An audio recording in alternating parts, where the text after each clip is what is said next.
Welcome to the Launch It Fierce podcast with Gry Sinding, the launch strategist. This is a podcast where we teach you online marketing and how to make your launches successful, fun, and fierce.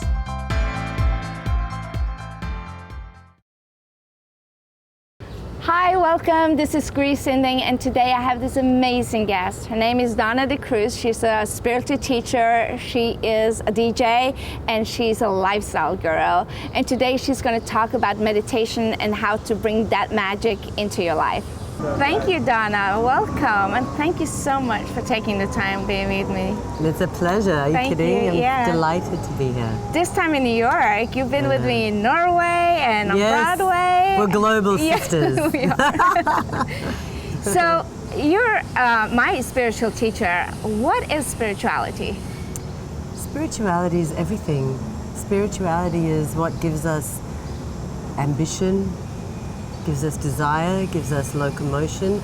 Spirituality is what is that inner guidance. It's what gives us direction, puts wind in our sails. It's peace.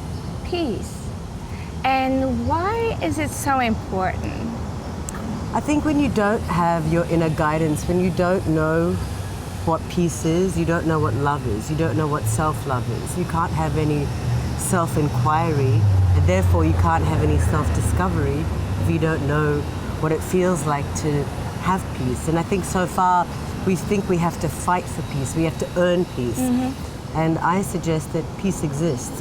As we're sitting here, we have a feeling of what peace is. We have a feeling of what it smells like to smell this beautiful spring, almost summer air, what the breeze is like. That's peace. That's knowingness. That's understanding. Wow. That's love.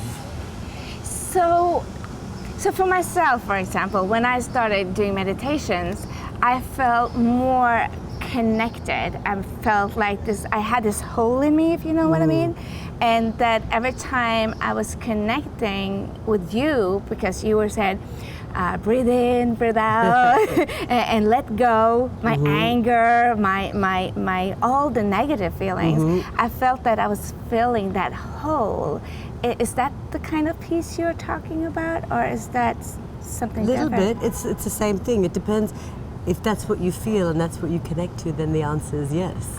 But I think it's many things. Peace exists within us because we're built for love. We're built for compassion. We're built for understanding. We're built to know ourselves. We're built to know one another. And I think through peace, it's when you eavesdrop, when really the secret I think there's so many parts to introspection, there's so many parts to meditation. Meditation means to reflect upon, to look within, to look at. And you do that in stillness. You do that when you shut your eyes, when you shut your mouth, you start feeling something. And when you start feeling something, you start knowing something. The knowingness is when you start understanding that exists all the time. That was there before this body came into being. And it'll be there long after this body closes its eyes for the last time. So the interim, what we do between the entering the body state, coming into this and leaving, is our experiences. That's how we connect with our most intimate nature. And meditation is when we shut up, when we eavesdrop, when we tap into that truth. When we listen into it, that's love, that's real peace, that's joy, that's unboundedness, that's bliss. I love that. So how about all our leaders, our mothers, all the entrepreneurs that I'm dealing with every day? We are doing. It was like, what the heck am I having the time to sit down and do nothing? Yes. And just prioritizing that is hard. And how to do it. So if you were talking to them, my people, what would you say that they could do to bring this peace and stillness and calm into their life? Yes. How? Well, you said something before, is this feeling, when you have that sense of emptiness, do you want to fill it? Or do you want to witness it, right? As we're sitting here, don't we feel something? There's a part of us that's witnessing all of this, right? That witness, even as the car's honking, we can look at that and be irritated, or we can look at that and say, it's gone already, right?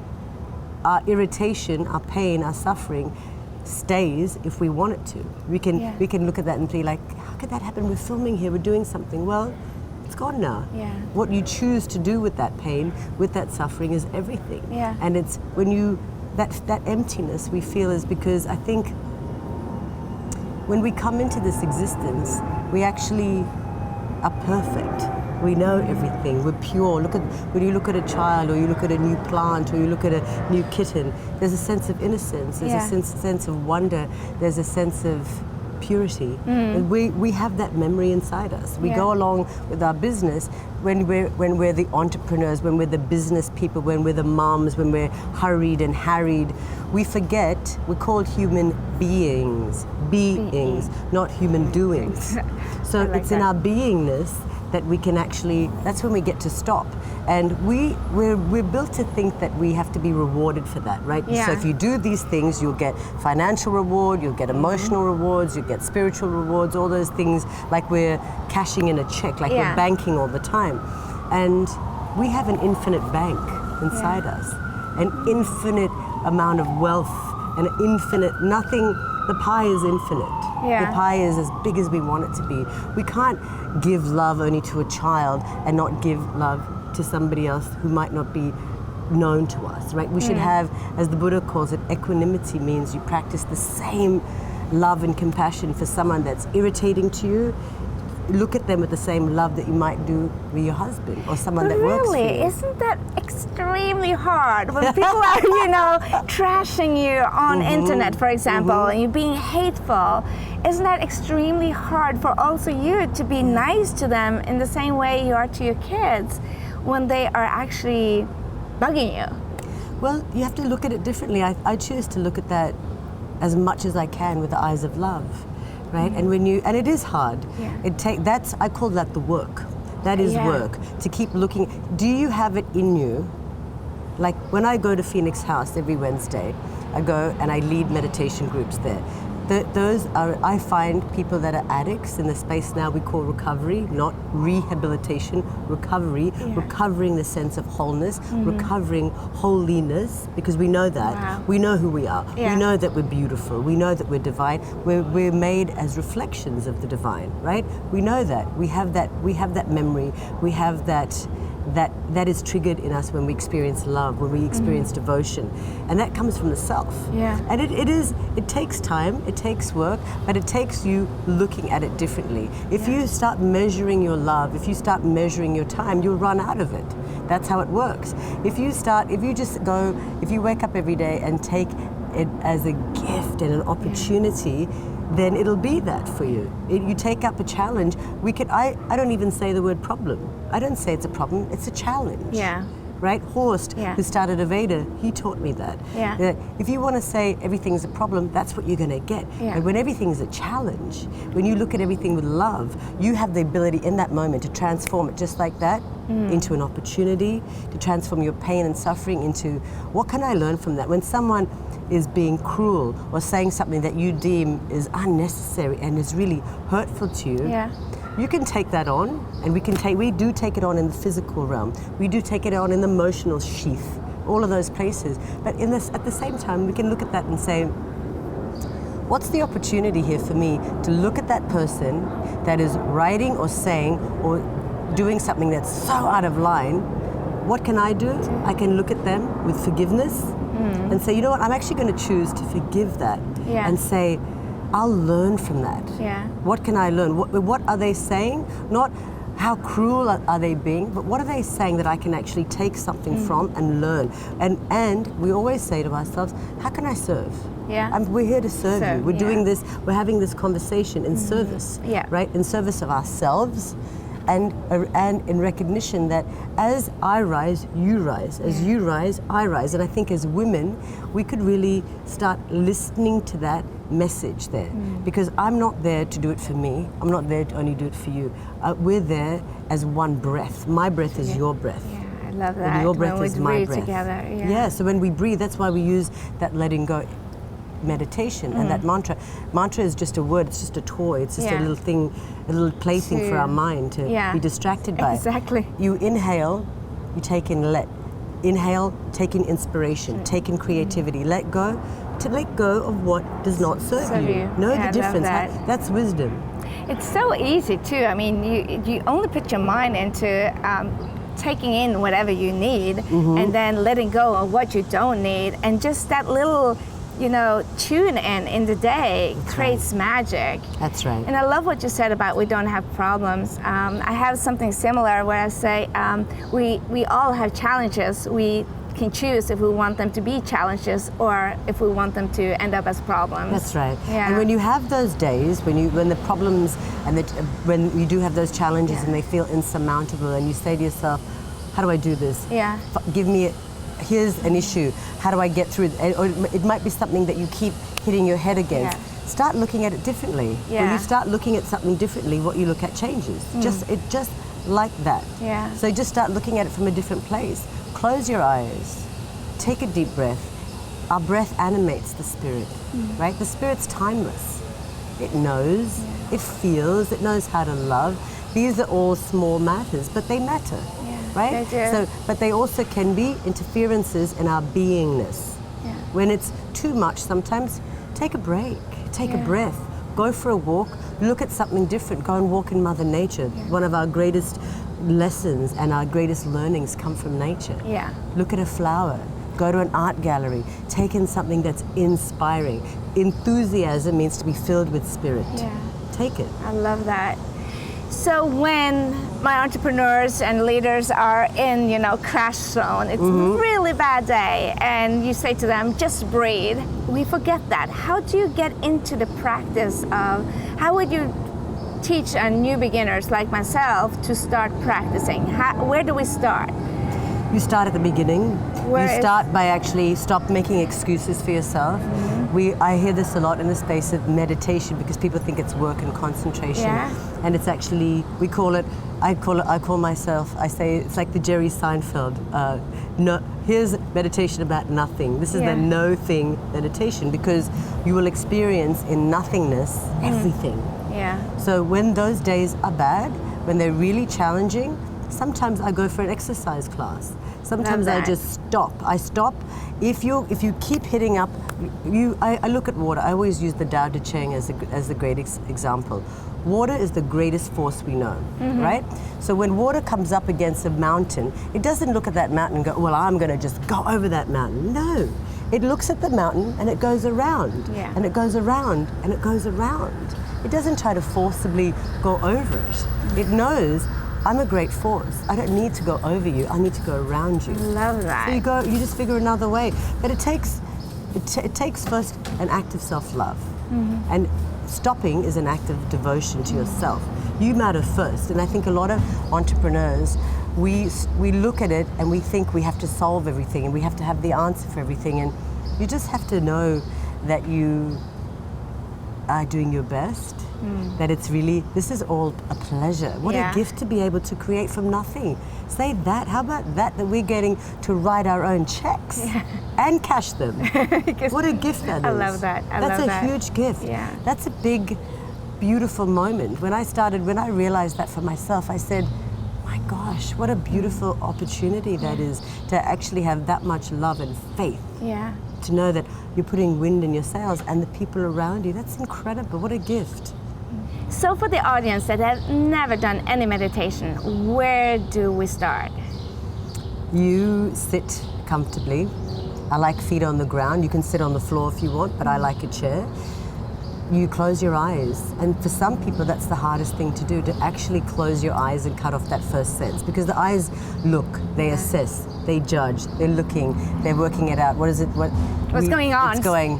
FOMO, fear of missing out. That's right, hyperactivity. And you shut your mouth, which is even harder for some of us.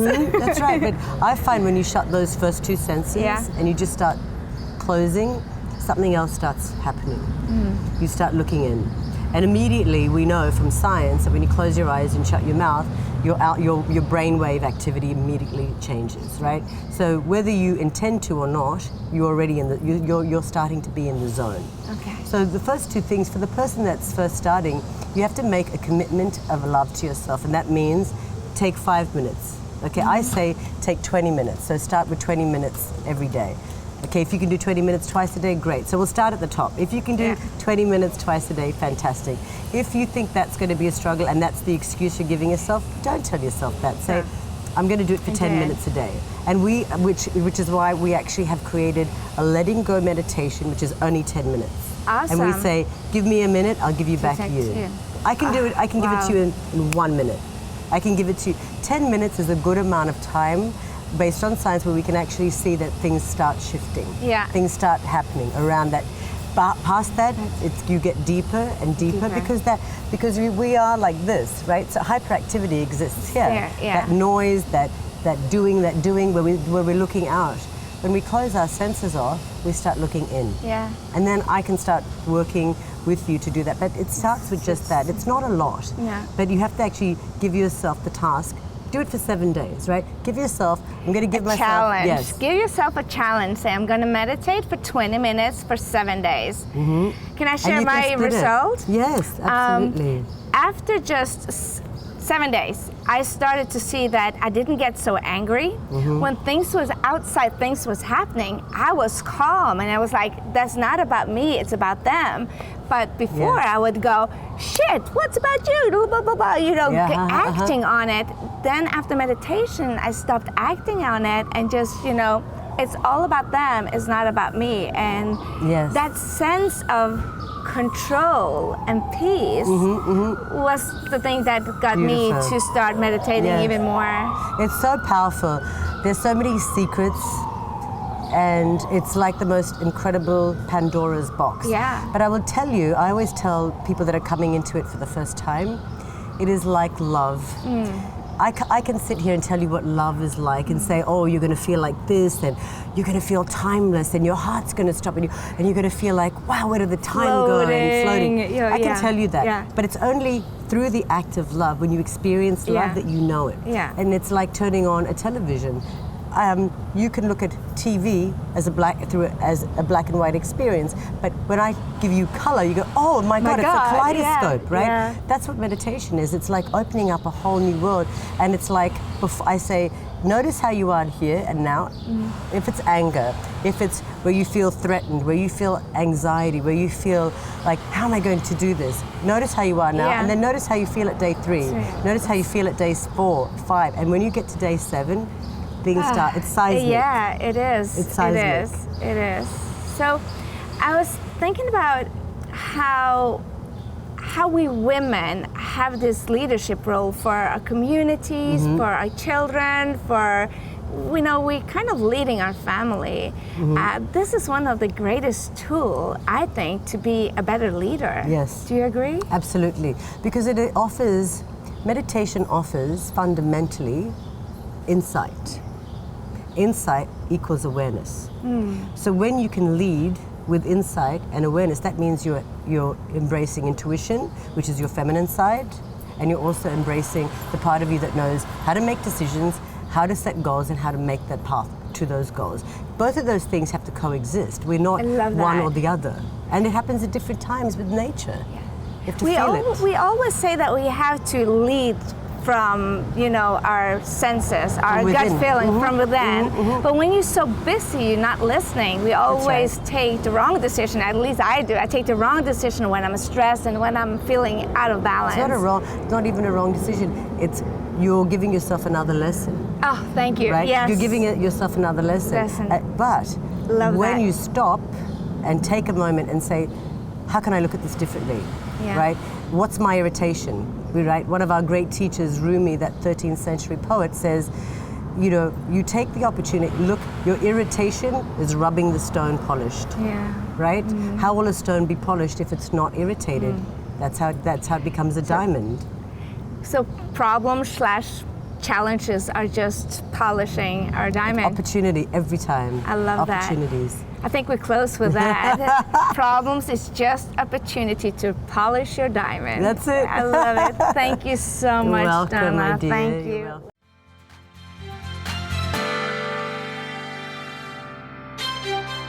Thank you so much for listening. If you're new to the podcast and haven't got the project plan to a successful launch, make sure to get it at grysinding.com/plan. That is grysinding.com/plan. And remember, no matter where you are not alone. There's a team of people rooting for you to be free and to be fierce. So go get them. Go create your most successful launch ever.